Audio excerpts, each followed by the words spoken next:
Fanny,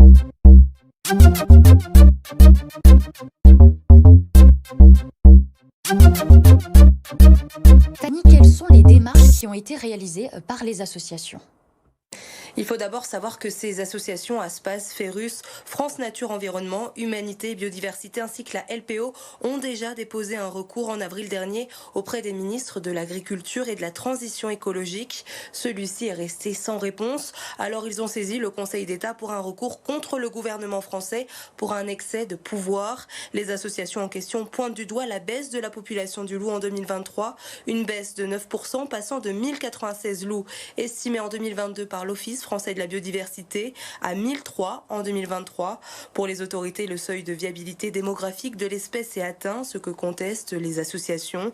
Pour elles, l'État ne respecte pas le plan loup ni la Convention de Berne, entre autres, qui vise à les protéger. Et alors, qu'est-ce que les associations attendent de ce recours ?